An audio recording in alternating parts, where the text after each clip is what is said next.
Assalamualaikum warahmatullahi wabarakatuh. Innal hamdalillah nahmaduhu wa nasta'inu bihi wa nastaghfiruh wa na'udzu billahi ta'ala min shururi anfusina wa min sayyiati a'malina. Man yahdihillahu fala mudilla lahu wa man yudlil fala hadiya lahu. Wa asyhadu an la ilaha illallah أشهد أن محمدا عبده ورسوله أما بعد فإن أصدق الكلام كتاب الله وخير الهدي هدي محمد صلى الله عليه وسلم وشر الأمور محدثاتها وكل محدثة بدعة وكل بدعة ضلالة وكل ضلالة في النار أما بعد. إخواني رحمكم الله, salah satu dasar-dasar akidah yang diwajibkan untuk diterima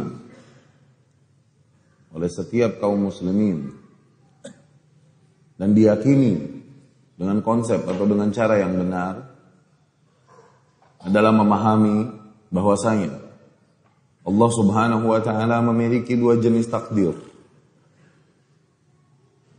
Bahasa lain, Allah Subhanahu wa taala memiliki dua jenis iradah.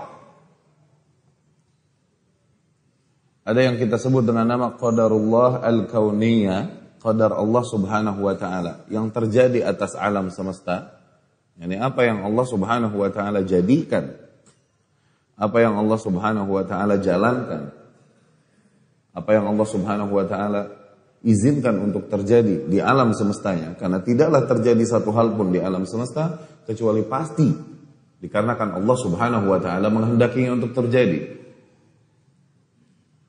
Kemudian qadarullah asy-syar'iyyah, yaitu apa-apa yang Allah Subhanahu wa taala atur, inginkan pada hambanya untuk terjadi. Allah Subhanahu wa taala menginginkan agar para hambanya beriman kepadanya. Allah Subhanahu wa taala menginginkan para hambanya agar bersyukur kepadanya. Allah Subhanahu wa taala menginginkan kebaikan bagi kita dan lain-lain. Maka dapat kita fahami bahwa beberapa hal Allah Subhanahu wa taala dapat jadikan di alam semestanya sebagai bentuk qadarullah al-kauniyah, kalaupun Allah Subhanahu wa taala tidak mencintai hal tersebut, tidak meridhai hal itu. Contohnya kekufuran manusia yang kafir. Apakah Allah mencintai kekufuran? Tapi hal tersebut mesti terjadi di alam semesta, kalaupun Allah tidak meridhoinya. Allah mesti menjadikan hal tersebut dengan segala hikmahnya. Baik kita fahami dengan akal kita yang lemah ataupun tidak kita fahami. Dan di antara qadarullah al-kauniyah atas alam semestanya adalah yang perlu kita ketahui, di mana dijadikan oleh Allah Subhanahu wa taala para pemimpin dan penguasa sesuai dengan para kaum yang dipimpinnya. Kualitas pemimpin dan para penguasa harus sesuai dengan kualitas kaum yang dipimpinnya. Maknanya adalah ketika buruk mental sebuah kaum, busuk mental sebuah kaum, maka yang akan muncul dan berkuasa atas mereka berangkat dari keadilan Allah Subhanahu wa taala hanyalah penguasa-penguasa yang buruk. Serakah sebuah kaum, maka yang muncul yang ada pada mereka hanyalah penguasa-penguasa yang serakah. Zalim sebuah kaum, maka yang akan muncul di antara mereka hanyalah penguasa-penguasa yang zalim. Demikian keadilan Allah Subhanahu wa taala di atas alam semestanya. Allah Subhanahu wa taala berfirman, wa kadzalika nuwalli ba'dadh dhalimina ba'dhan bima kanu yaksibun. Dan demikianlah kami berikan kuasa atas orang-orang yang zalim, atas orang-orang yang zalim yang lain, yakni atas kaum yang zalim. Kami berikan kuasa kepada sebagian zalim atas sebuah kaum yang melakukan kezaliman, berangkat dari kezaliman yang mereka lakukan. Maka dari situ dapat kita fahami mengapa seadil-adilnya pemimpin muncul di masa-masa awal setelah Rasulullah sallallahu alaihi wasallam seperti Abu Bakar dan Umar. Jangan kita lihat siapa dan bagaimana pemimpinnya. Lihat rakyat macam mana mereka datang. Rakyatnya adalah manusia-manusia terbaik, generasi terbaik, didikan Rasulullah Sallallahu Alaihi Wasallam. Pantaslah muncul pemimpin-pemimpin seperti Abu Bakar dan Umar.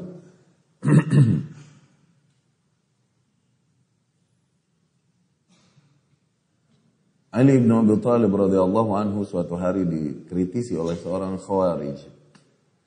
Oleh salah seorang yang datang, Husalah, yang tidak mengalami didikan Rasul Sallallahu Alaihi Wasallam. Dia berkata, "Ya Imam, ma lil fitan ista'tharat fi zamanik wa lam taku fi zamani Umar." Wahai Imam, kenapa fitnah-fitnah, pemberontakan-pemberontakan banyak terjadi di zamanmu? Dulu waktu zaman Umar, zaman Abu Bakar, tidak terjadi hal seperti ini. Ya? Maka Ali pun menjawab dengan kejeniusannya. Dikarenakan dia adalah aqdahum ala kitabillah, manusia yang paling tepat hukumnya sesuai dengan kitabullah sebagaimana nas Rasul sallallahu alaihi wasallam. Ali bin Abi Thalib. Ali bin Abi Thalib pun menanggapi perkataan demikian, dia berkata, "Li'anna Umar kana waliyan ala mithli wa ana waliyan ala mithlik." Dikarenakan ketika Umar memimpin, rakyatnya adalah manusia sepertiku. Manusia dengan kualitas diri sepertiku. Ketika Umar memimpin, rakyatnya adalah para sahabat. Tapi ketika aku yang memimpin, rakyatnya adalah manusia-manusia seperti ini. Begitupun Abdul Malik bin Marwan rahimahumullah. Ketika dikritisi oleh kaumnya, sebagaimana rakyat yang bisanya hanya mengkritisi dan mengeluhkan pemimpin, mereka tak tahu bagaimana sulitnya mengemban hal tersebut. Akhirnya dia kumpulkan kaumnya dan dia berkata kepada kaumnya, "Aturiduna an nakuna lakum mithla Abi Bakar wa Umar?" Apakah kalian mau kami bersikap bagi kalian adil, bertakwa sebagaimana Abu Bakar dan Umar dahulu? Rakyatnya tentunya berkata, "Ya, kami ingin kau adil, kau bertakwa, kami ingin. Akhirnya Abdul Malik bin Marwan berkata, "Fakunu lana mithla rijali Abi Bakar wa Umar." Kalau begitu, jadilah kalian bagi kami sebagaimana rakyatnya Abu Bakar dan Umar. Yakni tingkatkan diri kalian, kualitas diri kalian sehingga kalian sampai tahap atau level beriman para sahabat, sehingga pantaslah kami menjadi Abu Bakar dan Umar, pemimpin para sahabat. Kenapa kau hanya tuntut pemimpinmu, namun kau tak tuntut dirimu? Bukankah Allah Maha Adil? Maka ikhwan rahimakumullah, keberadaan penguasa adalah termasuk bentuk qadarullah al-kauniyah, di mana kita diwajibkan untuk mengimani takdir, khairuhu wa syarruh, yang baik dan yang buruk. Dan kita pun diperintahkan untuk mengimani dan beradab terhadap takdir sebagai bentuk keimanan kita terhadap takdir. Beradab kepada takdir adalah ketika apapun yang terjadi tidak sesuai dengan keinginanmu, pantaskah seorang mukmin mencela-cela apa yang Allah Subhanahu wa taala telah tentukan atasnya? Sakit, kemiskinan, pantaskah seorang muslim atau mukmin mencela-cela apa yang terjadi atasnya, yang Allah takdirkan atasnya? Tidak. Tapi bersabar.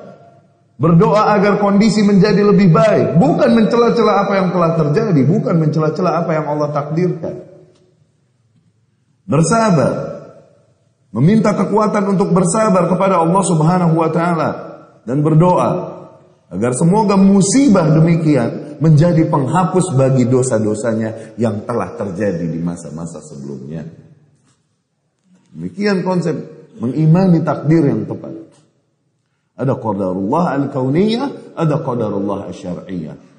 Kita beriman terhadap keberadaan qadarullah al-kauniyah, walakin la nahtaju bihi. Tapi kita tidak boleh berhujah dengannya. Tidak boleh kita membenarkan diri kita yang melakukan maksiat dan kekeliruan berdasarkan kita membenarkan diri kita dengan hujah ini takdir Allah. Tidak boleh.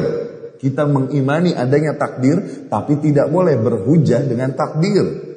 Yang ada kita beriltizam, berpegang teguh dengan asyara', dengan aturan-aturan syariat yang Allah inginkan pada diri kita. Kita katakan kita salah ketika melanggar aturan-aturan syariat tersebut. Tidak boleh kita membenarkan tindakan kita yang menjadi maling, menjadi pembunuh dengan berkata, habis takdir Allah aneh jadi maling. Nggak asik amat. Bisa milih kok milih jadi maling. Ya.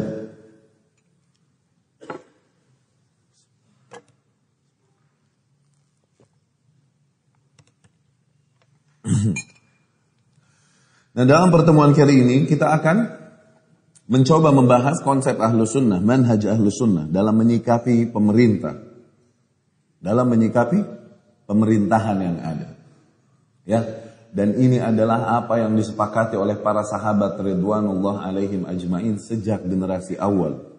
Juga para tabi'in dan para a'immah matbu'in. Ini yang mereka sampaikan di dalam kitab-kitab mereka dan lain-lain. Dan ketahuilah, sebagian kaum menempatkan pembahasan demikian, mentaati pemimpin, ini di dalam buku-buku fikih. Dikarenakan apa? Ini bicara tentang hukum.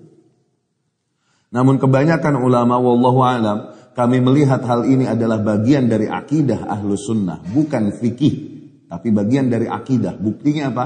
Buktinya pembahasan-pembahasan demikian selalulah ditempatkan oleh para ulama di buku-buku akidah, bukan di buku-buku fikih. Dan dikarenakan perbedaan pendapat dalam hal ini seringkali membawa kepada titik kekufuran. Berbeda dengan perbedaan pendapat dalam masalah fikih. Kalau perbedaannya adalah perbedaan yang wajar, maka diwajarkan. Kalau perbedaannya adalah perbedaan yang benar-benar keliru, maka dikatakan itu maksiat, pelanggaran. Tapi perbedaan pendapat dalam hal ini menyikapi pemerintah dan lain-lain adalah kekufuran. Maka pembahasan ini termasuk pembahasan akidah Ahlus Sunnah wal Jamaah. Boleh kita baca Syarah Usul I'tiqad Ahlus Sunnah Lalikai. Atau kita baca Syariah lil Ajurri. Atau As-Sunnah punyanya Abdullah bin Ahmad Ibn Hanbal rahimahumullah. Atau As-Sunnah lil Khalal. Dan lain-lain. Ada pembahasan demikian. Itu kitab-kitab akidah, bukan kitab-kitab fikih. Tayyib. Namun dikarenakan jauhnya kaum muslimin dari tuntunan akidah sahih yang datang dari Rasulullah sallallahu alaihi wasallam, maka seringkali mereka pun salah menyikapi, menempatkan pemimpin-pemimpin yang Allah Subhanahu wa taala jadikan atas mereka, sehingga terjadilah yang terjadi dari keburukan, fitnah, tertumpahnya darah, terbuang-buangnya harta, sia-sianya dan rusaknya fasilitas umum. Dikarenakan apa? Dikarenakan fitnah-fitnah yang terjadi berdasarkan pergerakan sebuah kaum dalam membantah atau memberontak kepada para pemimpinnya. Ke dalam kesempatan ini kita akan coba fahami bab ini dengan baik insyaallah.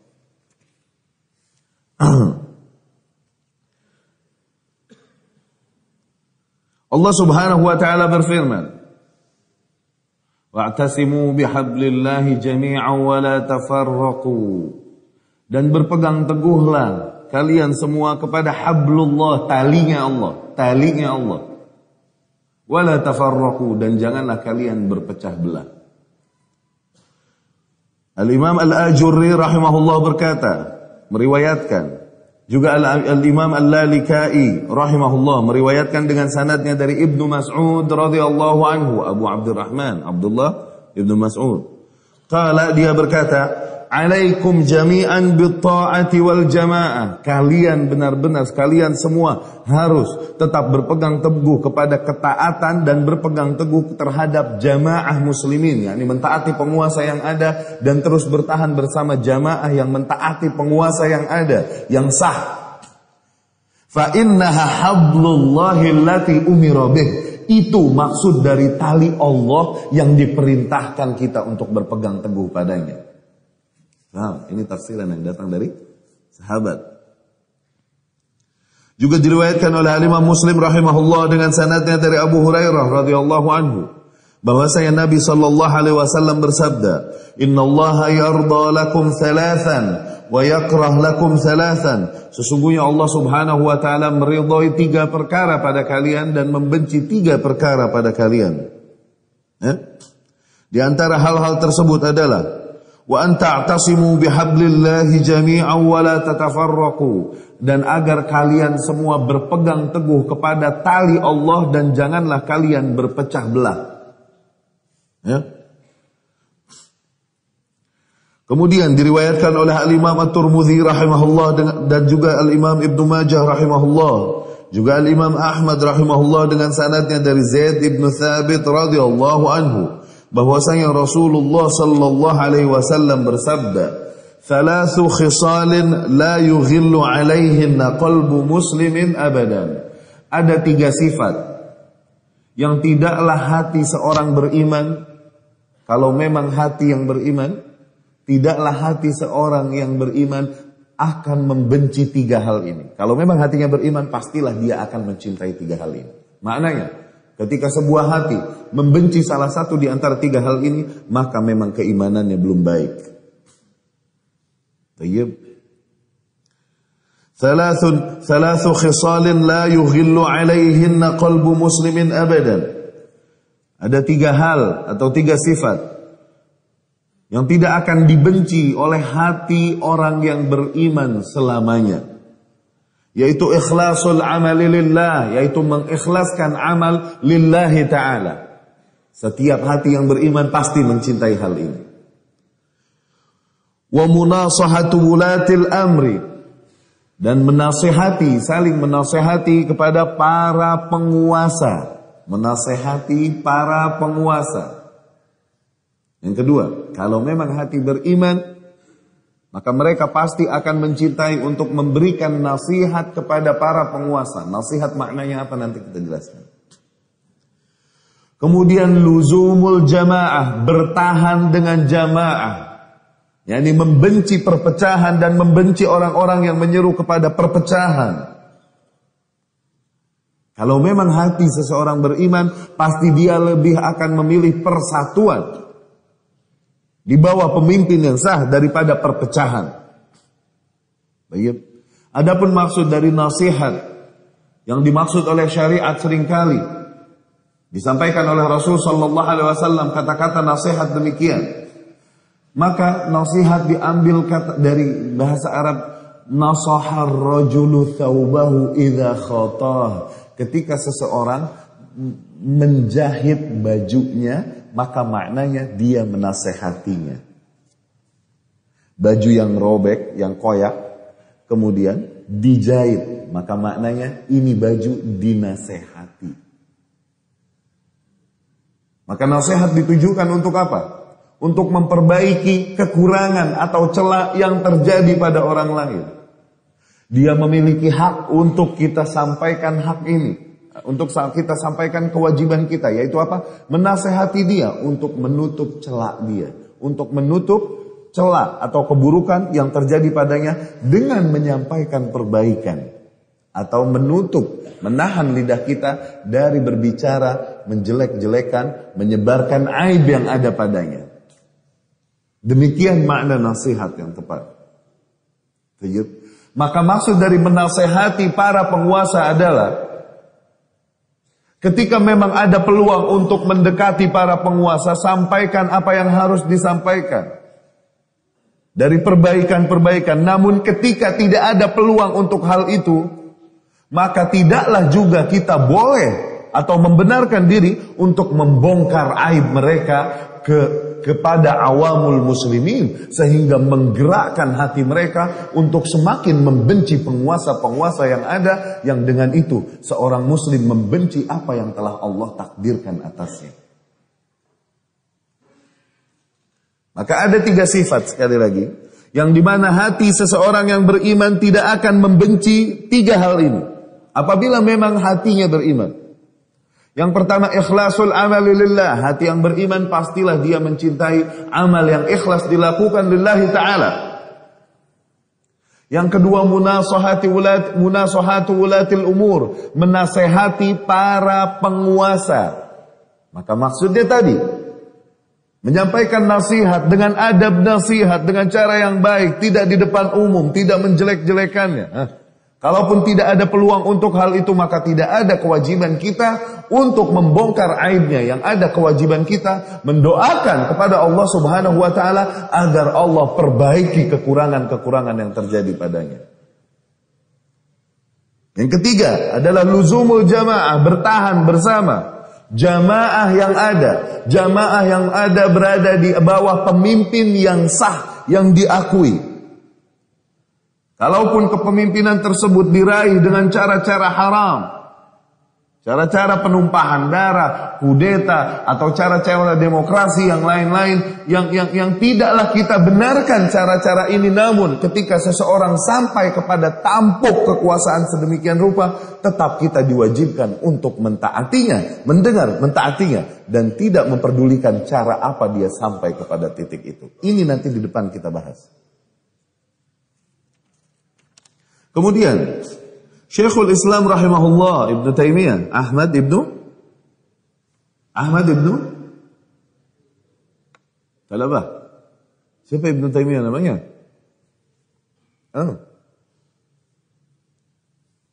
Siapa namanya? Superman, siapa namanya Superman? Kalau lagi jadi wartawan, siapa namanya? Terapal, tuklaken katanya. Apa? Ibnu Taimiyah enggak apa. Ibnu Taimiyah siapa namanya? Ahmad bin Abdul Halim. Ahmad ibnu Abdul Halim. Ya. Ibnu Taimiyah rahimahullah berkata di dalam Majmu' Fatawa, dalam memberikan komentar terhadap hadis tersebut, hadis yang barusan kita sebutkan. Hadhihi tsalas tajma'u usul ad-din wa qawaidah. 3 sifat ini mengumpulkan pondasi-pondasi agama, menghimpun pondasi-pondasi agama dan kaidah-kaidahnya. Wa tajma' al-huquq allati lillahi wa li'ibadi, dan dia mengumpulkan atau menyimpulkan hak-hak yang harus dipenuhi bagi Allah Subhanahu wa taala, yakni hak-hak Allah yang harus dipenuhi, ikhlas, amal lillah. Dan juga bagi para hamba-hambanya, yakni memberikan hak para penguasa untuk didengar, ditaati, memberikan hak para rakyat untuk apa? Digauli, dan bertahan berjamaah bersamanya dan tidak berpecah dari satu sama lain. Ya? Wa bihadza tantazimu masalih ad-dunya wal akhirah. Dengan 3 hal tersebut, maka sungguh akan teratur maslahat-maslahat duniawi dan ukhrawi. Dikatakan oleh Al-Imam Muhammad ibn Abdul Wahhab rahimahullah, Muhammad ibn Abdul Wahhab, di dalam kitabnya Masail Jahiliyah, lam yaqa' halalun fi dinin nasi wa dunyahum illa bisababil ikhlal bihadhihi thalath aw ba'dihha. Tidaklah terjadi kerusakan di dalam agama seseorang atau di dalam dunia seseorang kecuali disebabkan hilangnya salah satu sifat di antara 3 sifat dari hadis yang disebutkan tersebut. Ikhlasul amal lillah, mengikhlaskan amal untuk Allah Subhanahu wa taala. Kemudian munasahati wulatil umur, menasihati para penguasa, dan kemudian luzumul jamaah, bertahan bersama jamaah yang berada di bawah pemimpin yang sah. Ketika hilang salah satu di antara 3 hal ini atau hilang ketiga-tiganya, mestilah terjadi kerusakan pada agama seseorang atau pada dunianya. Dan tidaklah terjadi kerusakan pada agama seseorang atau pada dunianya kecuali memang pasti dikarenakan hilangnya salah satu dari 3 sifat ini pada dirinya. Diriwayatkan oleh Imam Bukhari dan Muslim rahimahumullah dengan sanadnya dari Hudzaifah ibnul Yaman radhiyallahu anhu. Dia berkata, kana an-nasu yas'aluna Rasulullah sallallahu alaihi wasallam 'anil khair. Para manusia, yakni para sahabat, biasanya bertanya kepada Rasulullah sallallahu alaihi wasallam tentang kebaikan-kebaikan yang akan terjadi. Kebaikan-kebaikan yang akan terjadi. Wa kuntu as'aluhu 'anil syarr. Adapun aku biasa bertanya kepada Rasul sallallahu alaihi wasallam tentang keburukan-keburukan yang akan terjadi di masa yang akan datang. Makhafata ayyudrikani. Kenapa? Karena aku takut terkena keburukan itu, maka aku harus mengenalnya. Yani menghindari diri kita dari terjerumus, salah satu cara intinya adalah cari tahu di mana lubang itu. Ya kan?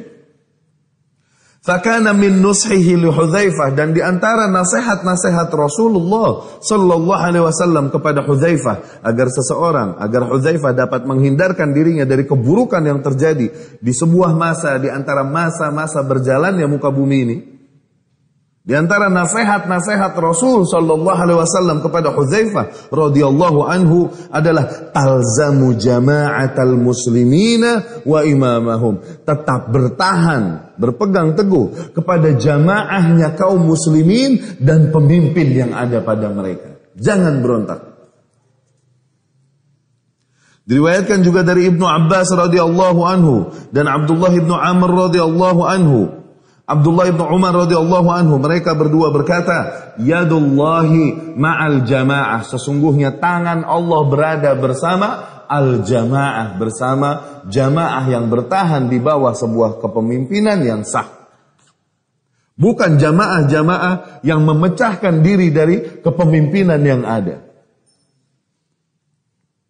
Kemudian diriwayatkan dari Nu'man ibn Bashir radhiyallahu anhu dari Nabi sallallahu alaihi wasallam, al-jama'atu rahmatun wal furqatu azab. Persatuan yang terjadi pada umat adalah rahmat Allah. Wal furqah azab. Adapun perpecahan adalah azab. Ini yang memang benar. Datang dari sahabat ridwanullah alaihim ajmain. Adapun hadis yang beredar umum, ya kan? Hadis palsu, ikhtilafu ummati rahmah, berpecah belahnya atau perbedaan pendapat yang ada pada umatku adalah bentuk rahmat Allah. Maka itu demi Allah dusta atas nama Rasul sallallahu alaihi wasallam. Ya? Kalau misalnya berpecah belahnya adalah rahmat, maka bersatunya adalah azab. Apakah akal yang sehat dapat menerima hal ini? Tidakkah bertentangan dengan nas-nas lain yang sahih? Ya? Kemudian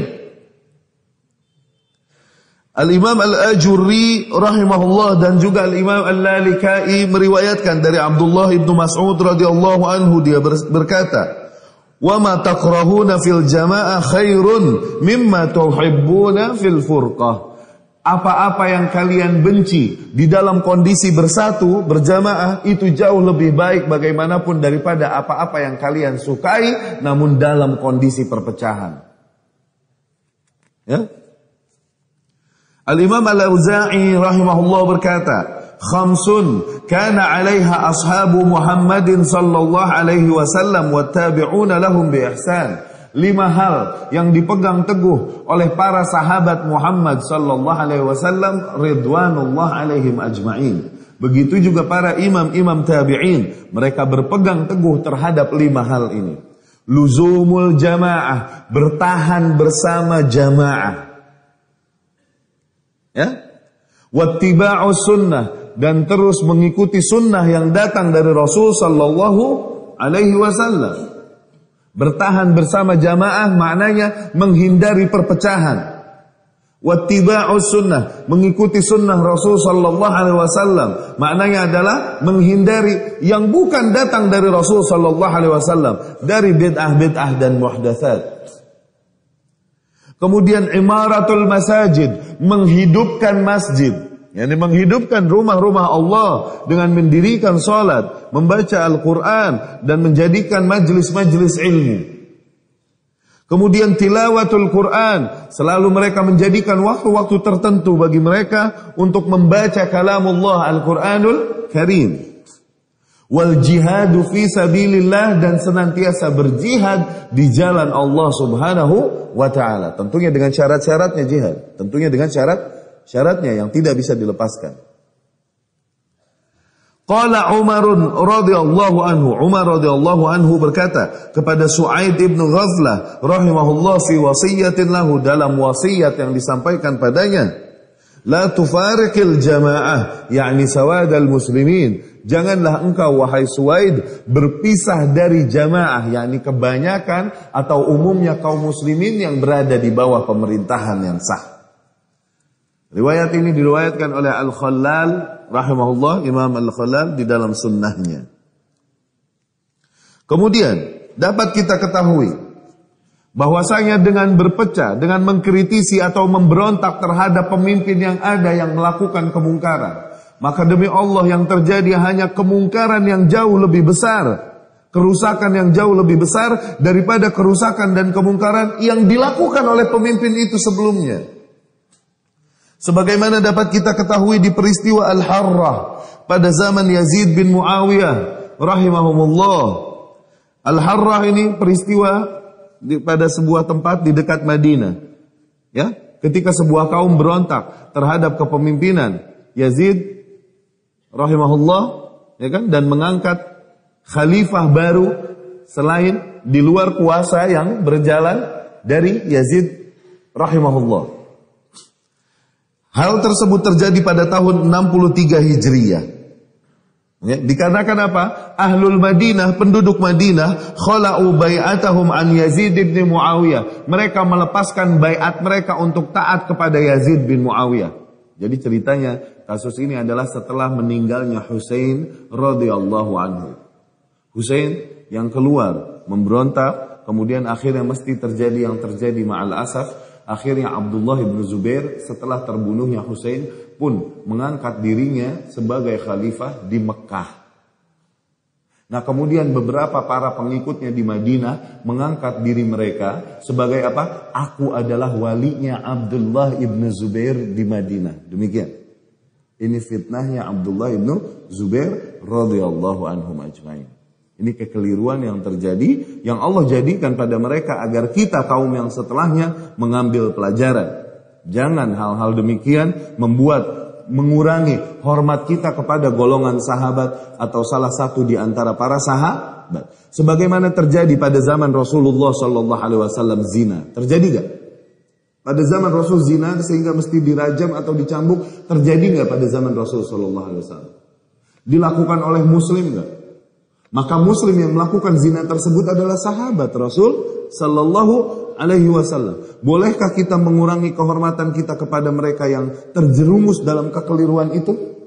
Mereka tetap sahabat Rasul sallallahu alaihi wasallam. Allah jadikan memang peristiwa-peristiwa demikian di kaum terdahulu dengan hikmah yang sangat besar. Ini yang disebut dengan hikmah tasyri', hikmah pembentukan syariah. Penyempurnaan pelajaran Allah kepada kaumnya, kepada hambanya.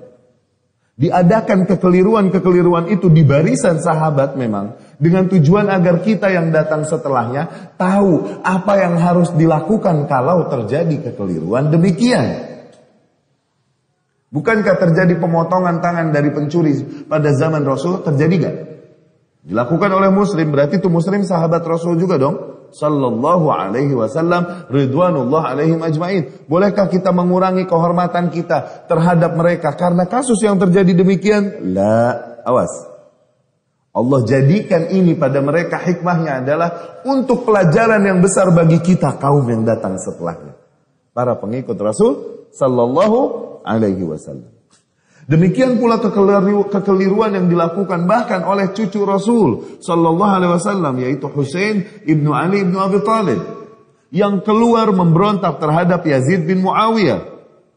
Para sahabat telah menahannya, Ibnu Umar, Ibnu Abbas semua turun tangan menahan Husain radhiyallahu anhu agar jangan keluar dari Madinah dan menyambut seruan orang-orang Kufah, zindik Syiah ini, yang merangsang Husain untuk keluar dan memberontak, yang ada mengkhianati Husain radhiyallahu anhu. Mereka ini para pembunuh Husain aslinya. Syiah-Syiah ini mereka intinya memang para pembunuh Husain, sehingga mereka menyakiti diri mereka pada hari itu dan lain-lain untuk menebus kesalahan mereka. Haula qatalatul Husain haqqa. Mereka itu para pembunuh Husain. Ngapain tangis-tangisi Husain radhiyallahu anhu dan Husain, begitupun ahlu baitin Nabi sallallahu alaihi wasallam berlepas diri dari kekeliruan mereka, dari kesesatan mereka, dari kezindikan mereka. Setelah terbunuhnya Husain radhiyallahu anhu terjadi yang terjadi dari sebuah pemberontakan. Padahal Ibnu Abbas, Ibnu Umar sampai berkata, demi Allah, andai saja pantas aku mengalungkan tanganku di lehermu, akan aku kalungkan dan aku seret engkau kembali ke Madinah agar tidak keluar dan menyambut seruan rakyat Kufah untuk membaiatmu. Namun tidak mungkin juga aku lakukan itu. Maka semoga Allah bersamamu. Akhirnya terjadilah yang terjadi. Setelah terbunuhnya Hussein, Abdullah ibn Zubair mengangkat dirinya di Mekah sebagai khalifah. Nah, mulai fitnah kedua. Nah, beberapa anak buahnya Abdullah ibn Zubair di Madinah mengangkat dirinya dan berkata, aku walinya Abdullah ibn Zubair. Sehingga Yazid bin Muawiyah mesti menumpas pemberontakan ini. Terjadilah perang di dekat Madinah. Di Madinah udah di Harrah. Oke? Perang ini dikenal dengan nama Waqi'ah Al-Harrah. Baik. Nah, kisahnya demikian. Hal ini terjadi dikarenakan penduduk Madinah melepaskan baiat mereka dari Yazid bin Muawiyah rahimahumullah. Ketika mereka mendengar kerusakan-kerusakan dan kezoliman-kezoliman yang dilakukan oleh Yazid bin Muawiyah. Mereka nggak terima kalau pemimpin kayak gini. Akhirnya mereka melepaskan baiatnya. Oke? Fa'ammar al-ansar alaihim Abdullah ibn Hanzalah ibn Abi Amir wa ammar al-muhajiruna alaihim Abdullah ibn Muti'. Abdullah ibn Hanzalah dan Abdullah ibn Muti' ini Al-Adawi rahimahumullah, ketika mendengar kerusakan yang dilakukan oleh Yazid bin Muawiyah, dia bergerak menyeru rakyatnya, kemudian dia melepas imamah yang udeng-udeng itu, imamahnya, dan dia berkata di hadapan para rakyat Madinah, aku melepaskan baiatku dari Yazid sebagaimana aku melepaskan imamahku ini, aku lempar. Akhirnya yang lain pun mengikutinya dengan melempar imamahnya. Sebagian mengikutinya dengan melempar sendalnya. Aku melepaskan baiatku dari Yazid sebagaimana aku melepaskan sendalku ini. Akhirnya di kota Madinah ketika itu terkumpullah benar-benar banyak imamah dan sendal nganggur. Oh. Kalau ada ente diambil dijual lagi tuh. Pada saat itu terjadi. Ya. Akhirnya Yazid ibn Muawiyah rahimahullah mengirimkan komandan pasukannya yaitu Muslim ibn Uqbah, ya kan, dengan banyak tentara untuk menghancurkan mereka, untuk menghancurkan pemberontakan tersebut. Mau nggak mau, rezim begitu. Ketika melihat pemberontakan yang terjadi, jangan didiamin. Susah. Berjalannya negara dengan tertib susah. Di mana beli mic begini, ntar nyala, ntar hidup, yang kayak gini gimana? Nyala termati. Nggak berjalan dengan baik nanti negara. Kalau misalnya ada sebuah kelompok yang bikin ribet yang kayak gini, maka di dalam syariat Islam yang kayak gini dinasehati, diseru untuk kembali. Masih nggak mau juga kasih waktu beberapa waktu, kasih 3 hari, masih juga nggak mau, tumpahkan darahnya. Ini bughat namanya. Oke? Namanya bughat. Nah, datanglah Muslim ibnu Uqbah dengan pasukannya yang akhirnya menghantam para penduduk Madinah tersebut, dan banyaklah terbunuh dari golongan Ansor, dari para sahabat Rasul Sallallahu Alaihi Wasallam atau keturunan mereka yang nggak mau tahu apa-apa, nggak ikut apa-apa, pun ikutan kena akhirnya. Wadhahaba Ibnu Umar, suatu hari sebelum peperangan ini terjadi, Ibnu Umar ketika mendengar Abdullah ibn Muti' al-Adawi dan lain-lain berontak terhadap Yazid, Abdullah ibn Umar radhiyallahu anhu menghampiri mereka di markasnya. Ketika Abdullah ibn Umar masuk ke dalam camp mereka, mereka berkata, itrahu li Abi Abdurrahman al-Wisadah, lemparin kasih bantal untuk Abdullah ibnu Mas'ud, duduk biar dia duduk bersama kita di sini. Abdullah ibnu Umar berikan bantal untuk Abdullah ibnu Umar agar dia duduk di sini bersama kita. Abdullah ibnu Umar pun berkata kepada mereka langsung, la atikum li ajlis. Aku tidak datang kepada kalian untuk duduk-duduk di sini bersama kalian. Innama atikum, adapun aku datang kepada kalian li uhadditsakum, untuk menyampaikan kalian hadis yang sami'tuhu minan Nabi sallallahu alaihi wasallam, yang aku dengar sendiri dari Nabi sallallahu alaihi wasallam, di mana Rasul sallallahu alaihi wasallam bersabda, man khala'a yadan an ta'ah laqiyallaha yaumal qiyamah la hujjata lahu. Barang siapa yang melepaskan tangannya dari ketaatan kepada penguasa yang ada, kelak dia nanti bertemu dengan Allah Subhanahu wa taala tak punya hujjah, tak punya alasan untuk membenarkan dirinya sama sekali. Wa man mata laisa fi unuqihi bai'ah, dan barang siapa yang mati dan dia tidak memiliki bai'at, yakni mati dalam keadaan memberontak terhadap penguasa yang ada, penguasa yang sah yang berlaku, barang siapa yang mati dalam keadaan memberontak terhadap penguasa yang ada, famata mitatan jahiliyah, maka dia mati dalam kondisi bangkai jahiliyah. Bangkai jahiliyah yakni bangkai sifat jahiliyah dahulu, yang tidak ada pemimpin yang satu dan kelompok satu sama lain saling berperang satu sama lain, sehingga tidak ada keberaturan di antara mereka sebelum datangnya Islam. Ya. Dan dari perang Harrah ini, 1 tahun setelah perang Harrah ini pemberontakan di Madinah ini, 1 tahun setelah perang Harrah, wanita-wanita Madinah, 1000 wanita Madinah melahirkan anak. 1 tahun kemudian setelah perang ini, dikarenakan pemberontakan yang terjadi, 1000 wanita Madinah melahirkan anak-anak tanpa bapak. Dari mana? Paham? Perang. Sebuah kaum menguasai kaum lain, wanitanya ya kena. Tuh lihat kerusakan yang terjadi dikarenakan pemberontakan. Maka nanti sunnatullah ke depannya kita akan baca, disampaikan juga oleh Syekhul Islam Ibnu Taimiyah rahimahullah. Ma kharajat qaumun qattu ala dhi sultan illa wa kana haluhum ba'da khurujihim aswa min halihim qabla khurujihim. Tidaklah sebuah kaum berontak terhadap penguasa yang ada, menjatuhkannya, kecuali pasti kondisi berikutnya lebih buruk daripada yang sebelumnya, nggak jadi lebih baik, pasti. Karena apa? Karena memberontak kepada pemimpin adalah berontak terhadap apa yang Allah Subhanahu wa taala takdirkan. Berontak terhadap takdir adalah kufur. Kekufuran, apa akibat daripada kekufuran kecuali bala yang lebih besar. Demikian yang terjadi dari setiap zaman. Demikian yang terjadi di sejarah Islam dari zaman ke zaman. Tidaklah kerusakan terjadi kecuali berangkat dari hilangnya pondasi ini, pengetahuan ini dari umat. Tidak sabarnya mereka menghadapi penguasa yang zalim. Begitupun yang terjadi di era ini. Lihat, apakah Irak lebih baik setelah menjatuhkan yang dulu rakyatnya bersama pasukan kafir, menjatuhkan Saddam? Libya sekarang keadaannya lebih baik gak? Syria lebih baik?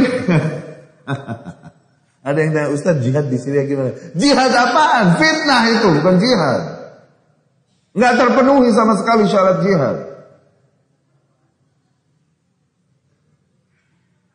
Kemudian begitu juga di negeri kita sendiri. Setelah menjatuhkan penguasa yang dulu, apakah keadaan lebih baik?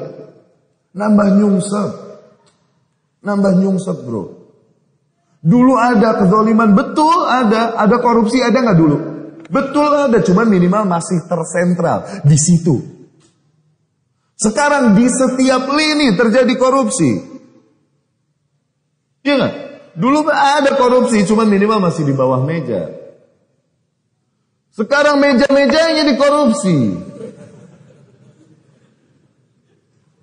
Udah nggak malu lagi. Malah minder kalau nggak korupsi, nggak keren katanya. Iya, somplak. Akhirnya lihat, ada beredarkah majalah-majalah busuk yang beredar sekarang pada zaman dulu, zaman kuasa yang dulu. Pakaian-pakaian yang tak bermoral, yang semakin tak bermoral, yang begitu bebas digunakan wanita pada kuasa yang dulu. Ada gak?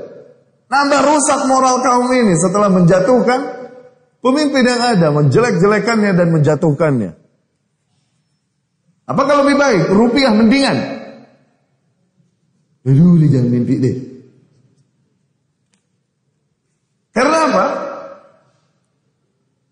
Orang-orang yang tak beriman kepada ayat dan hadis yang datang dari Rasul Sallallahu Alaihi Wasallam boleh berkata, bukan, ini dikatakan kondisi politik negeri, kondisi politik dunia yang memang kebetulan begini. Akhirnya terserah. Kita hanya berkata dan meyakini apa yang datang dari Allah dan Rasulnya. Nih jawaban kita, karena kita menentang apa yang Allah telah takdirkan atas kita.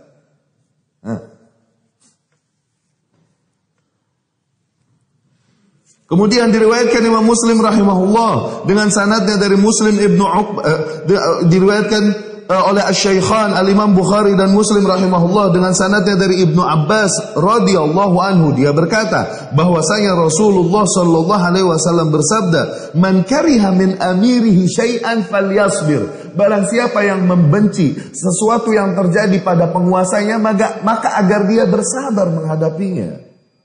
Yang benci kemungkaran itu, jangan benci pemimpinnya. Benci kemungkaran yang dia lakukan, jangan benci orangnya, jangan benci pemimpinnya, nggak boleh. Benci kemungkarannya yang dia lakukan dan bersabar menghadapinya. Fa innahu man kharaja minas sultani shibran mata mitatan jahiliyah. Dikarenakan barang siapa yang berontak dari penguasa yang ada, keluar darinya, kalaupun cuma sejengkal, maka dia mati dalam kondisi bangkai jahiliyah. Maknanya apa? Sabar menghadapi kezaliman dan keburukan yang terjadi pada penguasa. Janganlah hal-hal demikian membuat kita berontak terhadap mereka. Kenapa? Barang siapa yang mati dalam kondisi demikian, sungguh dia mati dalam kondisi bangkai jahiliyah. Ma'adzallah. Kemudian diriwayatkan Imam Muslim rahimahullah dengan sanadnya dari Abu Hurairah radhiyallahu anhu bahwasanya Nabi sallallahu alaihi wasallam bersabda, "Man kharaja minat ta'ah," barang siapa yang berontak dari ketaatan terhadap penguasa yang ada, wa faraqal jamaah, dan memisahkan barisan dari jamaah yang ada di bawah penguasa yang sah, mata mitatan jahiliyah, maka dia mati jahiliyah. Baik. Mengapa Khawarij dihukumi begitu keras oleh Rasulullah sallallahu alaihi wasallam? Coba pahami hal ini. Mereka adalah kaum dengan ibadah yang luar biasa. Rasul bilang tastasghiruna salatakum bi salatin. Kalian minder bandingkan salat kalian dengan salat mereka, puasa kalian dengan bukan. Ibadah mereka luar biasa kan? Tapi Rasul mensifati mereka begitu buruk. Mereka yamrukuna minad din kama yamruku sahmu minar ramiyah. Mereka terlepas dari agama sebagaimana terlepasnya anak panah dari busur. Lihat. Mereka syirar khalqillah, mereka adalah seburuk-buruknya makhluk. Mereka kilabun nar, mereka anjing-anjing neraka. Allah, ada enggak yang lebih parah dari itu?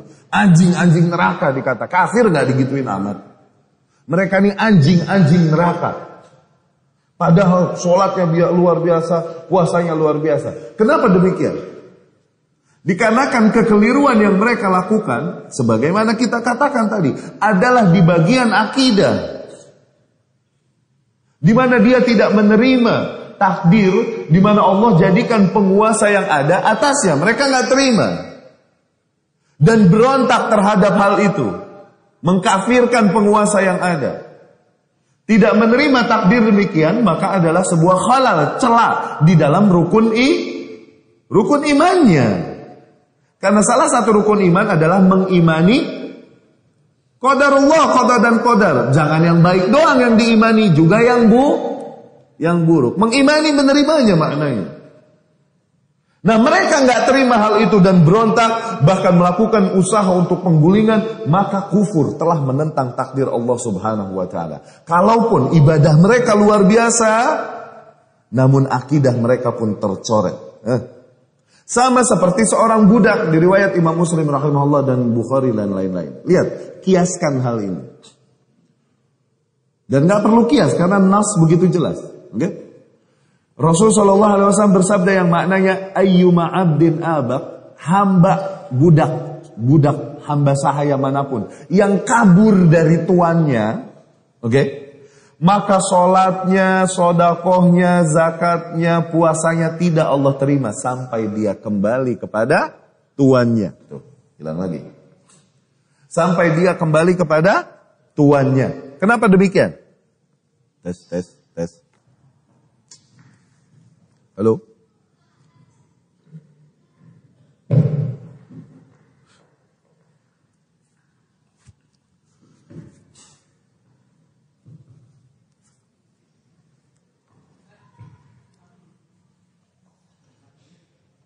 Tes.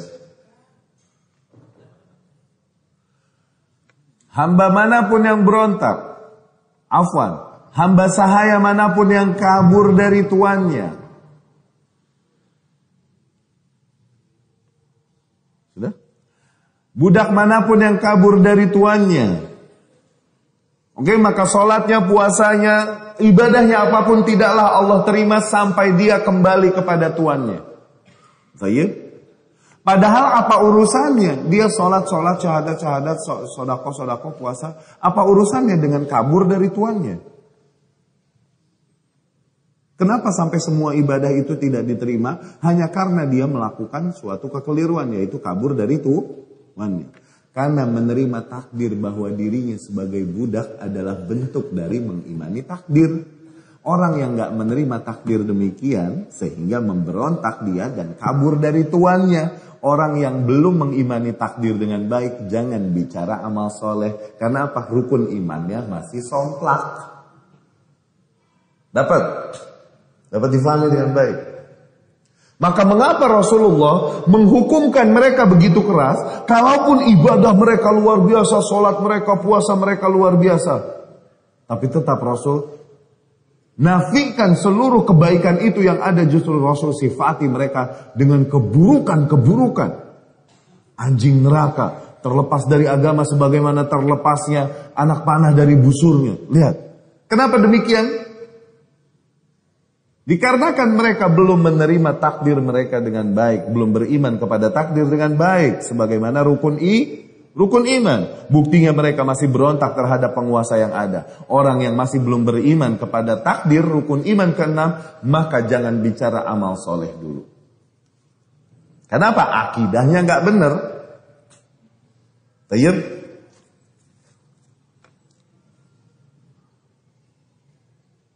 Maka kesimpulannya adalah mufaraqatul jamaah, memisahkan diri dari jamaah, wa muhawalah tafriqiha, atau berusaha untuk memecahkan jamaah yang berada di bawah pemimpin yang sah, adalah min kabairidz dzunub, salah satu bentuk dosa-dosa yang besar.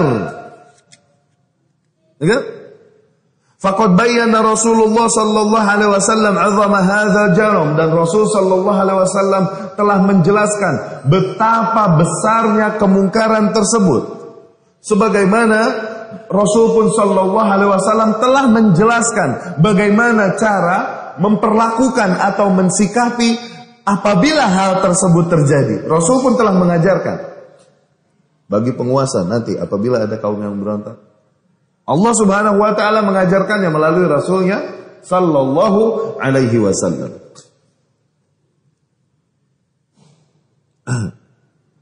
Diriwayatkan Imam Muslim rahimahullah dengan sanadnya dari Arfajah al-Ashja'i radhiyallahu anhu, dia berkata, sami'tu Rasulullah sallallahu alaihi wasallam yaqul, aku mendengar Rasul sallallahu alaihi wasallam bersabda, innahu satakunu hanatun wa hanat. Sesungguhnya nanti akan terjadi, kata Rasul, hanatun wa hanat. Hanat maknanya fitnah-fitnah dan perkara-perkara baru yang terjadi yang tidak terjadi pada zamanku. Oke? Faman arada an yufarriqa amra hadhihi al-ummah wa hiya jami', dan barang siapa yang mau mencoba memecah umat ini, padahal sebelumnya umat ini bersatu di bawah penguasa yang ada, barang siapa yang datang mencoba untuk memecah umat ini, fadribuhu bisayf, maka pukul dia dengan pedang, yakni bacok.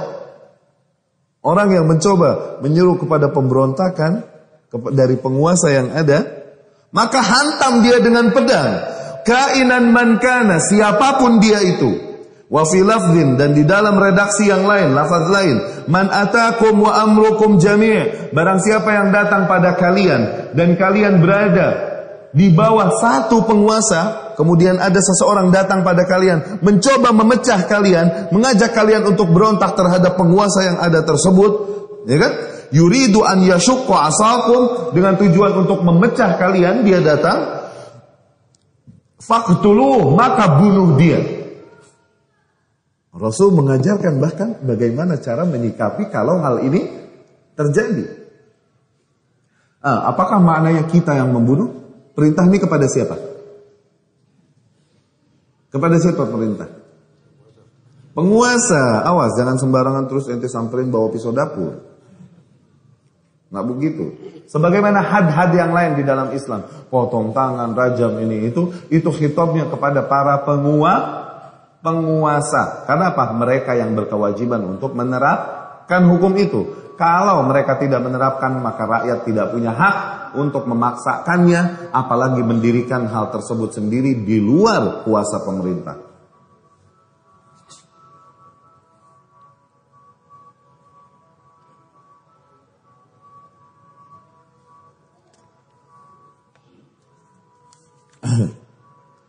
Diriwayatkan oleh Al-Imam Bukhari rahimahullah dengan sanadnya dari Ibnu Umar, yakni Abdullah Ibnu Umar Ibn Al-Khattab radhiyallahu anhu. Dia berkata, "Khasyitu an aqula kalimatan tufarriqu bainal jam' wa tusfiku daman wa yuhmalu anni ghairu dzalik."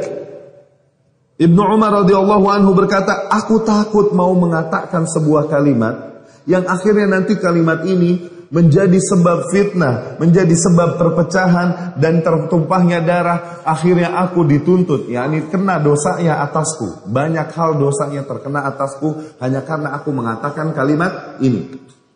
Yani ada hal penting yang mau disampaikan oleh Ibnu Umar. Cuman takutnya umat salah memahaminya. Hal ini penting untuk disampaikan. Namun dikarenakan efek yang akan terjadinya lebih buruk, maka dia tahan dan tidak menyampaikannya. Karena apa? Karena takut efeknya nanti akan memecah belah umat. Dan tertumpahlah darah dari itu. Terjadilah kerusakan dari itu. Kalaupun perkara itu penting, maka tahan. Jangan disampaikan. Ini adab. Falaisa kullu ma yu'lam yuqal. Tidaklah segala hal yang kita ketahui kemudian langsung disampaikan pada orang. Enggak boleh. Oke? La siyama fi awqatil fitan. Terutama ketika masa-masa fitnah, masa-masa ketika hukum tidak berjalan, ketika terjadi pemberontakan. Jangan ikut menjadi tangan-tangan syaitan yang menyebarkan gosip-gosip dan kabar-kabar yang terjadi. Jangan. Ya? Rasulullah sallallahu alaihi wasallam bahkan bersabda, kafa bil mar'i ithman ayyakula bi kulli ma sami'. Cukuplah dosa bagi seseorang ketika dia selalu mengatakan segala hal yang dia dengar. Yang didengar apapun dia sampaikan. Dengar apapun dia sampaikan. Cukuplah dosanya di situ. Maknanya apa? Maknanya dosa dia sebelah situ aja kalau dia begitu tuh kelakuannya. Dosa dia sebelah situ saja cukup untuk memasukkannya ke dalam neraka. Belum lagi dosa-dosa dia dari yang lain. Apalagi yang disampaikan adalah tentang pemerintahan yang ada, keburukan dan lain-lain yang akhirnya mewariskan kebencian kepada orang, kepada rakyat, ya kan? Menggerakkan hati rakyat untuk berontak atau minimal membenci penguasa yang Allah takdirkan atas mereka. Ya. Maka kepada para penuntut ilmu, hati-hati dengan kabar-kabar yang beredar. Demi Allah, broadcast, jangan kalian kira kemudian selalu akan mendapatkan pahala dari situ. Enggak, siapa tahu kalian mendapatkan dosa yang mengalir dari situ. Kenapa? Kalian ikut menyebarkan berita. Dan kalian tak mengetahui hakikat berita itu seperti apa. Jasad-jasad kaum muslimin yang mati dan terrobek-robek darahnya anak-anak disebar-sebar melalui WhatsApp. Iya kan? Ini lihat apa yang terjadi dengan kaum muslimin di Syria, di Palestina. Disebar-sebar melalui WhatsApp. Demi Allah, kalian pikir itu benar? Tidak, demi Allah. Itu a'radul muslimin, itu aibnya kaum muslimin yang harus dijaga. Jangan disebar. Kemudian dengan menyebar demikian kita akan mewariskan kebencian kepada penguasa yang ada. Yang seolah-olah, duh pemerintahan kita kok diam aja. Menggerakkan rakyat untuk mengangkat senjata berontak. Jangan kira benar itu kelakuan. Jadikan teknologi ini manfaat bagi kalian. Cari ilmu oke. Tapi jangan numpukin dosa pakai teknologi itu. Ya? Karena tidaklah selalu segala hal yang kita dapat terus langsung kita sampaikan. Enggak, dosa sebelah situ saja cukup untuk memasukkan kita ke dalam neraka. Belum lagi dosa-dosa kita yang lain. Seringkali kita menzolimi kaum muslimin dengan lidah kita atau dengan tangan kita atau hak-hak orang lain yang tak kita penuhi, kewajiban kita yang tak kita penuhi. Banyak dosa kita. Dosa kita sebelah situ aja udah cukup membuat kita masuk neraka. Ma'adzallah.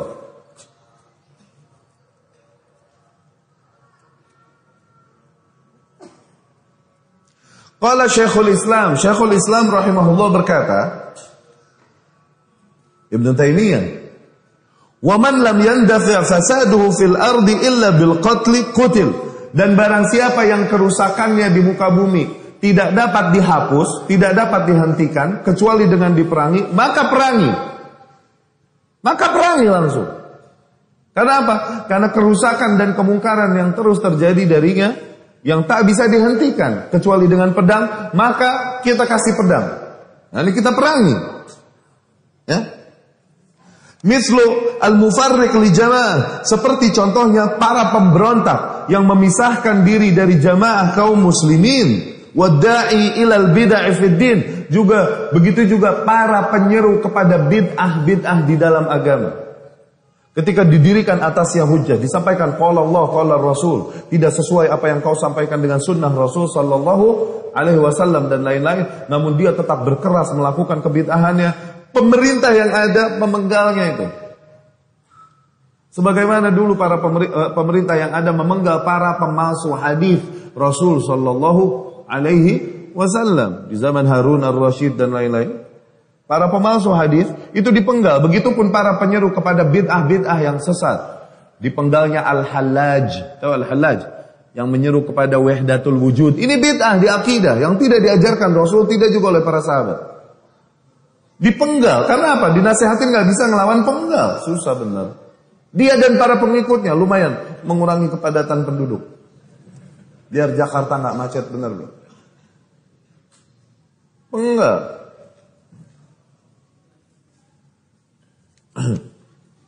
Lihat betapa Nabi SAW bahkan telah mengajarkan bagaimana cara menyikapinya, ya kan? Bukan hanya mengajarkan kita bagaimana cara menyikapi pemimpin dan menerima keberadaan pemimpin, bahkan Rasul pun mengajarkan bagaimana cara menyikapi pemberontakan, menyikapi kaum yang gak bisa diatur dan lain-lain.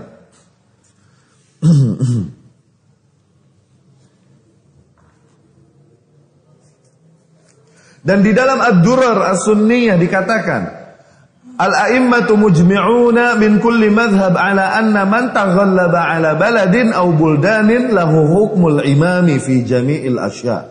Semua imam bersepakat bahwasanya barang siapa yang menang dan berkuasa pada suatu negeri atau beberapa negeri, bagaimanapun cara dia sampai ke tampuk kepenguasaan, maka dia memiliki hukum sebagai penguasa yang kita dengar dan kita taati dalam segala hal. Walaula hadza mastaqamatid dunya, kalau enggak begitu nanti enggak bakalan bisa tertib.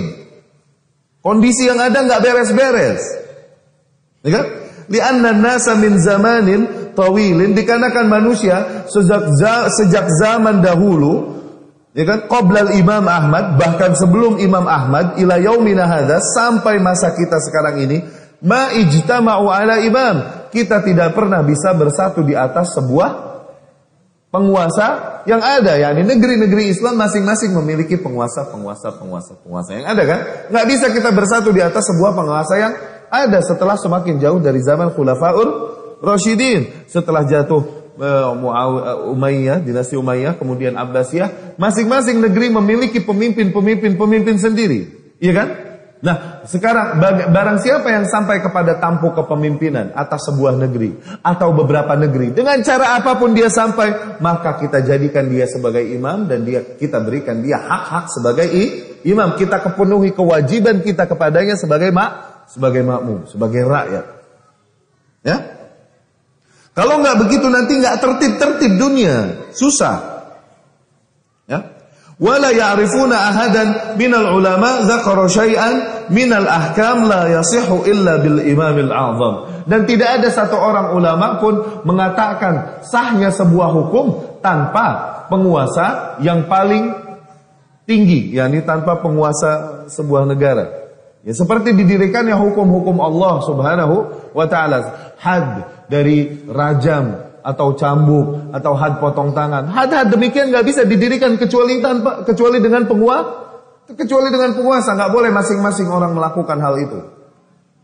Ya. Kemudian juga disahkannya akad-akad yang ada, akad jual beli yang besar, atau disahkannya juga pernikahan dan lain-lain. Kita membutuhkan penguasa untuk pengesahan hal ini.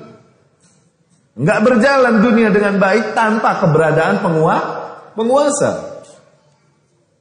Maka bagaimanapun cara seseorang untuk sampai kepada tampuk penguasaan, kita dikenakan kewajiban untuk mendengar dan mentaatinya. Kalaupun dia sampai kepada tampuk tersebut dengan cara yang zalim.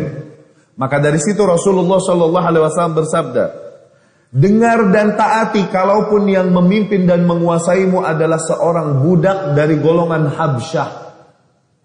Yani budak berkulit hitam. Bagaimana seorang budak berkulit hitam bisa sampai tampuk kekuasaan? Mungkinkah karena umat yang ada memilihnya untuk naik? Tidak, tapi dengan cara pemberontakan dan cara berdarah. Tapi bagaimanapun kalau dia sampai dengar dan taati.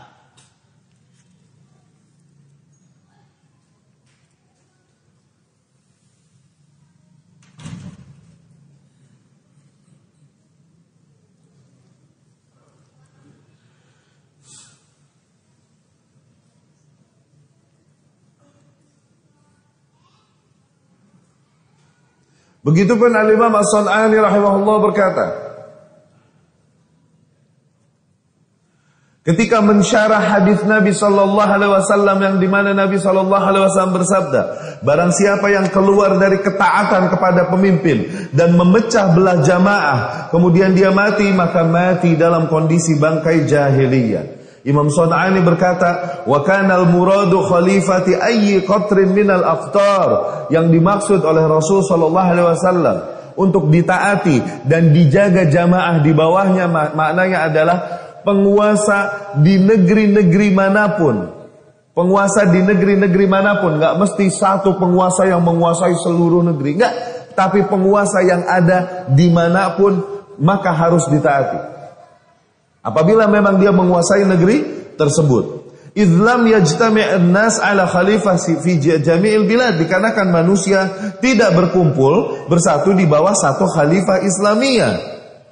Asna ad-daulah al-Abbasiyah, sejak zaman masa daulah Abbasiyah, yakni sejak Abbasiyah jatuh, maka terjadilah raja-raja kecil di mana setiap iklim, setiap provinsi atau setiap kaum punya raja-raja sendiri. Maka hukum ini ditujukan kepada siapa? Kepada setiap kaum yang memiliki raja, kalaupun hanya raja di tempatnya dia. Memiliki penguasa, ya kalaupun penguasanya hanya ada di tempat dia.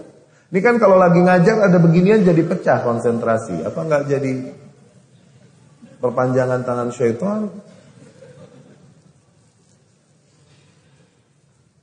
Kenapa enggak tadi sebelum dimulai? Atau nanti kalau udah pulang? Ente makan, anak nggak makan. Sampai hati ente. Jangan, nggak boleh bagiin air, bagiin makanan. Ketika ilmu disampaikan, itu adalah salah satu wasilah syaitan untuk pecahkan konsentrasi kaum muslimin dari ilmu yang disampaikan. Percaya sama enggak? Kalau mau percaya, nggak percaya ya udah.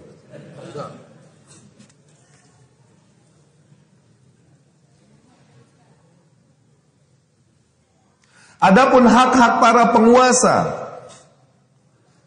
ya, hak-hak para penguasa dari tinjauan Ahlus Sunnah, apa saja hak mereka yang harus kita penuhi, maka hal ini telah dijelaskan oleh Rasulullah SAW dan juga disampaikan oleh para imam-imam yang datang setelahnya. Ini adalah hal yang disepakati menjadi ijma' di antara Ahlus Sunnah. Tidaklah berbeda pendapat dalam hal ini kecuali sebuah kelompok yang kita hukumkan dia menyimpang dari Ahlus Sunnah. Yang pertama, membaiatnya. Baiat penguasa yang ada. Baiat adalah sebuah kewajiban. Diwajibkan bagi ahlul hilli wal aqdi, bagi wakil-wakil rakyat. Baiat, angkat dia. Dan kita berdiam berada di bawah kondisi diwakili oleh wakil-wakil yang ada, maka maknanya kita telah menerima baiat tersebut. Baiat dia yang telah terpilih atau telah Allah Subhanahu wa taala jadikan sebagai penguasa yang ada, ya. Dan makna baiat di sini adalah janji untuk mendengar dan mentaati apapun yang diperintahkannya, ya. Nadharan li amri anfusihim wa umuril muslimin, baik perkara pribadi atau perkara banyak orang. La yunazi'unahu fi syai'in min dzalik, dan tidak membantah keputusan penguasa apapun. Tidak membantah apapun di antara keputusan para penguasa. Ini makna baiat. Ini makna berbaiat. Ya? Dan mentaatinya baik dalam kondisi berat ataupun susah, baik dalam kondisi suka ataupun duka. Bisyar, asal dengan syarat jangan sampai yang diperintahkan adalah hal yang diharamkan oleh Allah Subhanahu wa taala, hal yang bertentangan dengan syariat. Kenapa? Ketika itu la ta'ata li makhluqin fi ma'siyatil khaliq. Tidak ada ketaatan kepada makhluk dalam rangka maksiat kepada Khalik. Nggak boleh ditaati kalau yang diperintahkan adalah maksiat. Tapi di luar hal itu tetap kita taati secara umum. Tidak maknanya karena dia memerintahkan 1-2 maksiat kemudian kita memberontak kepadanya secara umum. Nggak boleh, bukan itu maknanya. Demikian Imam Ahmad rahimahullah yang bersabar menghadapi kezaliman penguasa yang memaksakan akidah. Bahkan akidah yang kufur, yaitu khalqul Qur'an, dia tetap dengan adab membantah dan tidak mau menuruti pemerintahnya sebelah situ. Tapi apakah dia menyeru kepada pemberontakan? Tidak. Kalaupun para ahli fikih zamannya mengajak dia berkumpul dan menyeru untuk berontak, tapi Imam Ahmad berkata jangan, itu bukan gaya Ahlus Sunnah. Sebagaimana kita mentaati orang tua, mengagungkan orang tua, wajib gak? Oke. Kalau orang tua kita suruh kita lepas kerudung, lepas jilbab, taati jangan? Taati laki. Aneh kan ngomongnya sama ente, menjenggot pada. Tapi kalau kepada anak wanita, pemerintah dia tuh, emaknya, orang tuanya juru, lepas jilbab, taati jangan? Jangan, karena apa? Maksiat. Tapi apakah maknanya kita dengan kasus itu boleh berbuat kurang ajar, melawan nama orang tua, apalagi berontak, kita ganti emak deh sama yang lain. Apakah demikian? Tidak. Kalaupun yang diperintahkan oleh orang tua adalah sebesar-besarnya dosa, yaitu kesyirikan. Wa in jahadaka ala an tusyrika bi ma laysa laka bihi ilmun fala tuti'huma.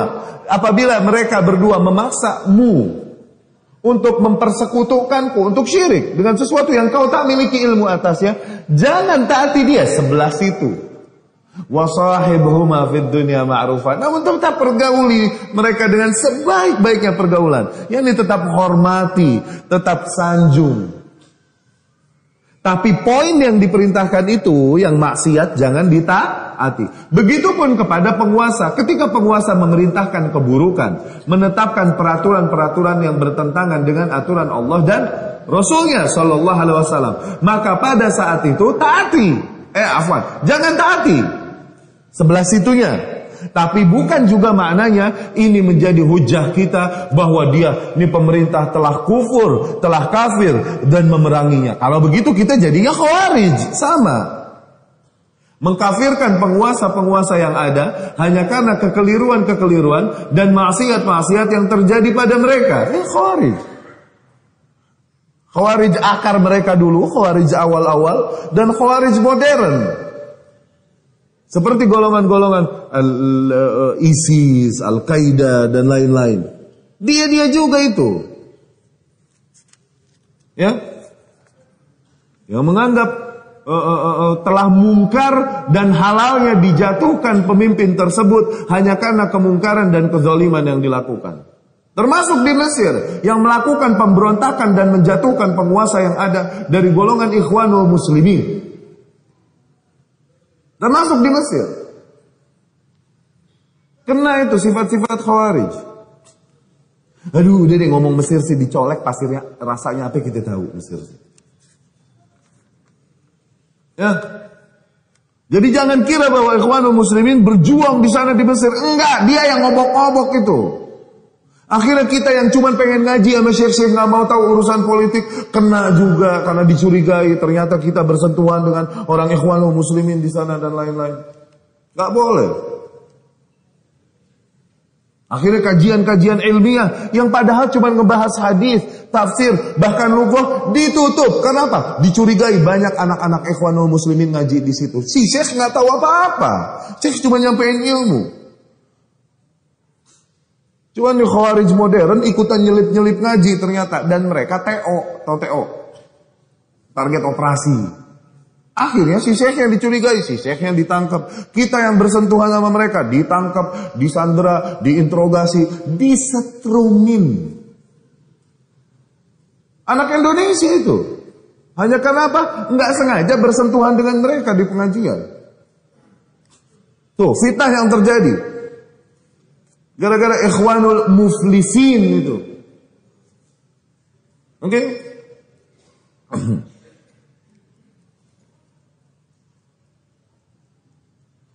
Dalil wajibnya bai'at datang dari Ibnu Umar radhiyallahu anhu bahwasanya Nabi sallallahu alaihi wasallam bersabda dalam hadis yang panjang dan di akhirnya wa man mata falaysa fi unuqihi bai'ah mata mitah jahiliyah. Barang siapa yang mati dan tidak ada di atas pundaknya bai'at, yakni dia tidak berbai'at kepada imam yang ada, maka dia mati dalam kondisi bangkai jahiliyah.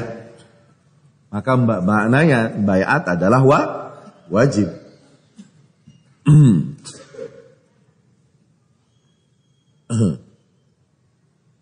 Hadis tersebut menjelaskan tentang kewajiban bai'at dan menjelaskan tentang efek yang terjadi apabila seseorang tidak berbai'at kepada penguasa yang ada, yaitu dia bisa jadi mati dalam kondisi matinya ahlul jahiliyah yang dimana mereka mati di atas kesesatan, ya kan?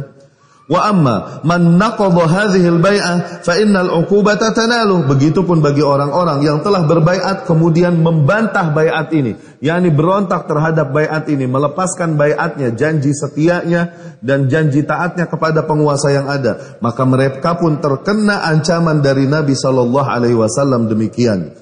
Nabi SAW bersabda, "Man kariha min amirihi syai'an falyasbir." Barang siapa yang membenci sesuatu yang terjadi pada penguasanya, kemungkaran, kezaliman, falyasbir, maka agar dia bersabar menghadapi hal ini. Fa innahu man kharaja minas sultani shibran, karena sesungguhnya barang siapa yang keluar berontak dari sebuah penguasa yang ada, kalaupun cuma sejengkal dia keluar dan berontaknya, mata mitatan jahiliyah, maka dia mati dalam kondisi bangkai jahiliyah. Diriwayatkan Imam Bukhari dan Muslim. Dan agar para pemberontak tersebut diperangi dan ditumpahkan darahnya, sebagaimana diriwayatkan oleh Imam Bukhari dan Muslim dengan sanadnya dari Arfajah Ibnu Shuraihil Al-Ashja'i radhiyallahu anhu qala, dia berkata, sami'tu Rasulullah sallallahu alaihi wasallam yaqul, aku mendengar Rasulullah sallallahu alaihi wasallam bersabda, man atakum wa amrukum jami' ala rajulin wahid yuridu an yashqa 'asakum aw yufarriq jama'atakum faqtuluh. Barang siapa yang datang kepada kalian, menyeru untuk memecah kalian, untuk memecah jamaah kalian, menyeru untuk memberontak kepada penguasa yang ada pada kalian, padahal kalian berada di atas satu penguasa yang disepakati sebelumnya, maka bunuhlah orang demikian. Khariji, kenapa? Dia khuruj, dia berontak. Setelah baiat, kewajiban kita kepada pemimpin yang kedua adalah as-sam'u wa ta'ah, dengar dan taati. Kalaupun buruk, kalaupun fasik orangnya, kalaupun fasik. Selama yang diperintahkan bukan maksiat. Enggak? Hadza haqqun mansusun fi kitabillah wa sunnatir Rasul sallallahu alaihi wasallam. Ini adalah kebenaran yang ditegaskan oleh Allah di dalam kitabnya dan Rasul sallallahu alaihi wasallam di dalam sunnahnya.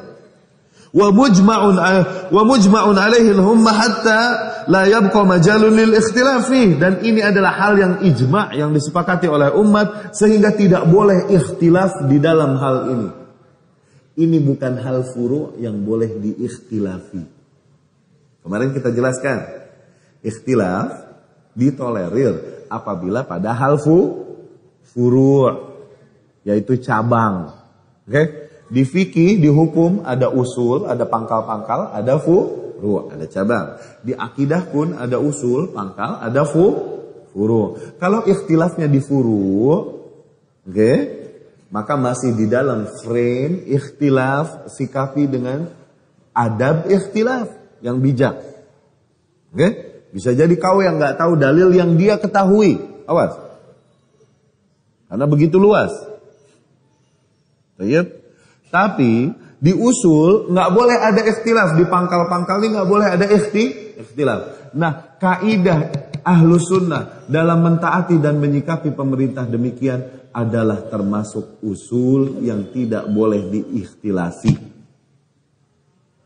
Tidaklah khilaf darinya kecuali orang-orang yang merugi atau orang-orang yang kita carikan uzur baginya karena mereka memang pantas berijtihad namun keliru dalam ijtihadnya, sebagaimana para sahabat ridwanullah alaihim ajmain yang keliru dalam hal ini.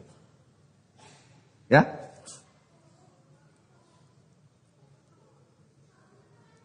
Allah Subhanahu wa taala berfirman, "Ya ayyuhalladzina amanu athi'ullaha wa athi'ur rasula wa ulil amri minkum." Wahai orang-orang yang beriman, maka taatilah Allah, taatilah Rasul dan para penguasa yang ada di antara kalian. Para penguasa siapa? Para wali, para umara, para penguasa yang ada, udah pemerintah yang ada. Sebagian berkata, oh iya tapi penguasa yang mana dulu yang ditaati. Kalau begitu terus, akhirnya nggak pernah bakalan ada penguasa. Kenapa? Selalu dikritik penguasa yang ada. Oh enggak, dia zalim, bukan dia yang pantas ditaati. Oh enggak, dia zalim, bukan dia yang pantas ditaati. Bahkan Rasul Sallallahu Alaihi Wasallam dituduh berbuat zalim oleh Khawarij. Dikatakan ya Rasulullah yang adil dalam pembagian. Iya kan? Al-Dzil Khuwaisirah, tahu nggak? Bahkan Rasul dituduh tidak berbuat adil.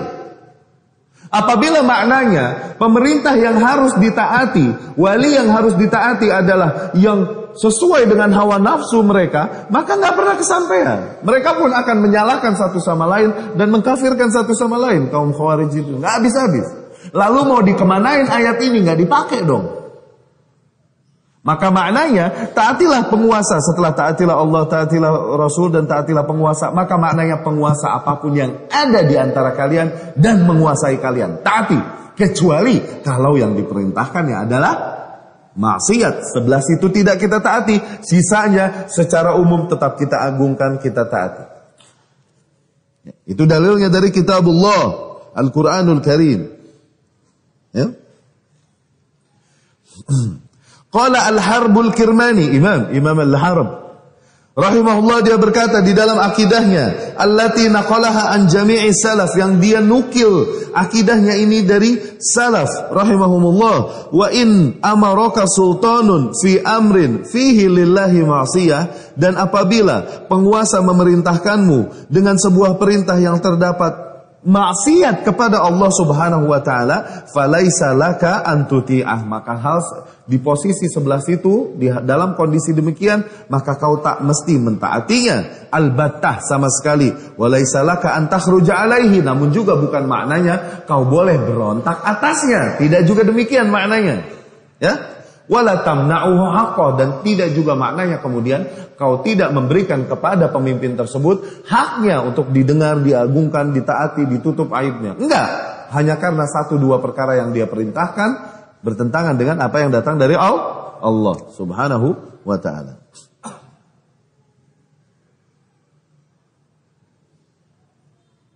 Adapun hadis-hadis di dalam bab ini, maka hampir sampai atau memang sampai sifat mutawatir datangnya dari Rasul Sallallahu Alaihi Wasallam, ya, sebagaimana yang dijelaskan hal itu oleh Sadruddin Al-Islami rahimahullah di dalam risalahnya Ta'atus Sultan, ketaatan kepada penguasa.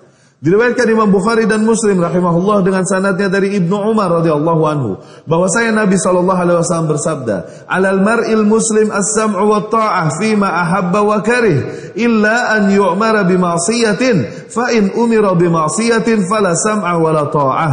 Al-Bukhari wa Muslim. Nabi sallallahu alaihi wasallam bersabda, diwajibkan atas setiap muslim untuk mendengar dan mentaati pemerintah yang ada, baik dalam hal-hal yang dia sukai ataupun tidak dia sukai. Kalau memang pemerintah yang perintahkan, taati. Kalaupun kau tak menyukainya. Oke? Illa kecuali an yu'mara bi ma'siyah, kecuali apabila diperintahkan maksiat. Ya kan? Maka dalam hal itu fala sam'a wala ta'ah, tidak ada dengar, tidak ada taat. Yani dalam bab itu, dalam kondisi itu tidak didengar dan tidak ditaati. Di bagian itunya aja yang maksiat. Sisanya tetap didengar dan ditaati, diagungkan. Dari Ubadah ibnu Samit radhiyallahu anhu, qala, dia berkata, da'ana Rasulullah sallallahu alaihi wasallam fabaya'na.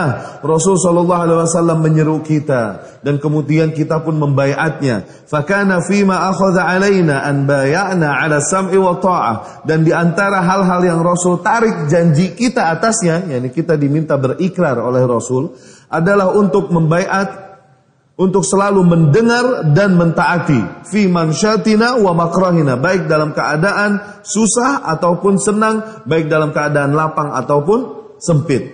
Wa atharatin alaina, dan baik dalam menghadapi asarah alaina. Asarah maknanya penguasa-penguasa yang serakah, yang merampas pada kalian hal-hal demi kepentingan pribadinya. Ini asarah.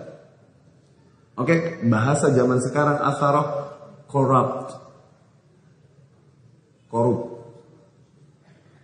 Kami janji kepada Rasul untuk selalu mentaati pemimpin kalaupun korup. Janji.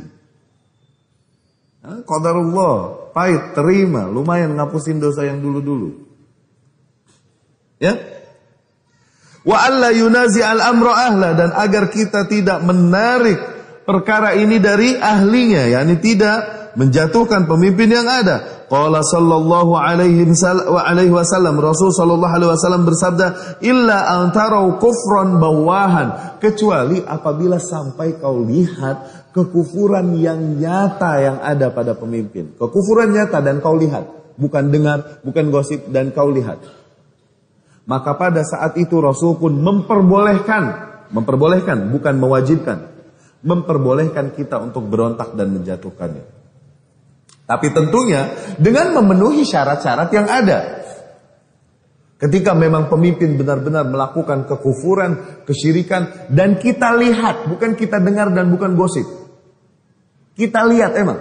Tarau kufran bawahan, kekufuran yang nyata, bukan kekufuran yang bisa ditakwil, yang memang ikhtilaf dan lain-lain. Awas. Dan dia memang tahu bahwa itu kufur, bukan berangkat dari ketidaktahuan. Awas. Panjang nih syaratnya. Kemudian apabila juga memang kita siap untuk berontak. Kalau tidak, jangan berontak. Karena apa? Nanti perkara akan lebih kacau. Demikian Rasul dan para sahabat sabar di Mekah 13 tahun. Diazab sama kaum musyrikin yang menguasai Mekah. Iya gak? Apakah Rasul menyeru untuk memberontak? Padahal sebesar-besarnya kemungkaran dan kekufuran terjadi. Yaitu apa? Disembah batu di rumah Allah. Tapi apa Rasul menyeru kepada pemberontakan? Nah, ini makanya dari kemarin kalau ada yang nanya Syria, Anda bilang nggak tepat. Kenapa? Betul, penguasanya memang kafir. Udah, kita setujui. Tapi toh memang kesiapan kaumnya tidak ada. Tasfiyah, tarbiyah belum beres. Kaum itu belum tahu mungkin yang sunnah yang mana. Iya, pemimpinnya Syiah, tapi kaumnya tahu nggak yang sunnah yang kayak gimana? Belum tahu tauhid, belum mengenal tauhid. Apakah semua mengenal tauhid dengan baik? Atau apakah mereka bersepakat dengan satu kepemimpinan sehingga mereka jatuhkan yang ini, mereka sepakat naikkan yang ini? Enggak kan? Yang ada apa?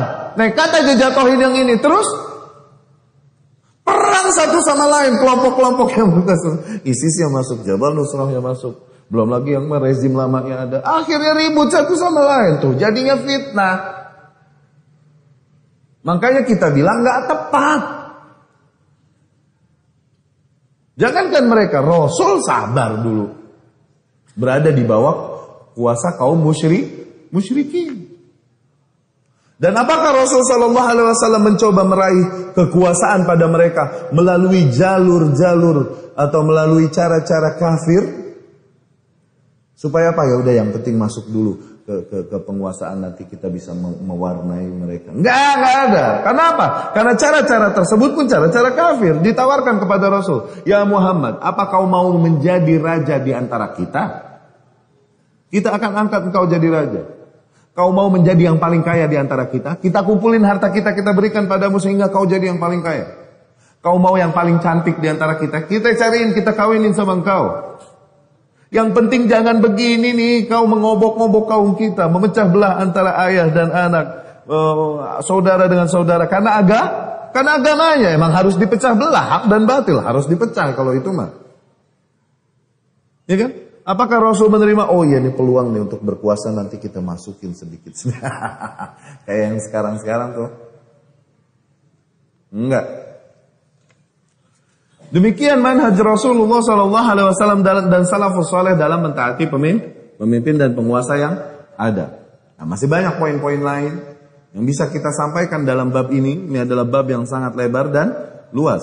Apabila Allah Subhanahu wa taala mengizinkan, insyaallah kita lanjutkan di lain waktu. Namun karena waktu yang ada sekarang tidak mengizinkan, maka kita sudahi dulu pertemuan kita kali ini. Semoga apa yang telah kita sampaikan dapat difahami dengan baik. Semoga Allah bukakan bagi kita pintu-pintu keilmuan dan pemahamannya. Semoga Allah tuntun kita ke arah yang hak, ya, ke arah yang diridhoinya, dan jauhkan kita dari pola fikir, dari sikap-sikap yang keliru, ya, yang seringkali syubhat-syubhat yang beredar membuat kita meyakini kekeliruan yang ada adalah sebuah kebenaran. Sikap yang ada yang sebenarnya bertentangan dengan syariah adalah sebuah kebenaran. Kenapa? Karena syubhat yang beredar dan terjauhkannya kita dari ilmu-ilmu akidah sahih yang datang dari Rasul sallallahu alaihi wasallam. Allahumma arinal haqqa haqqa warzuqna ittiba'a wa arinal batila batila warzuqna ijtinaba wa la taj'alhu mushtabihan alaina fanattabi'al ahwa. Tayyib, subhanakallahumma rabbana wa bihamdika asyhadu an la ilaha illa anta astaghfiruka wa atubu ilaik. Akhirul kalam, assalamualaikum warahmatullahi wabarakatuh.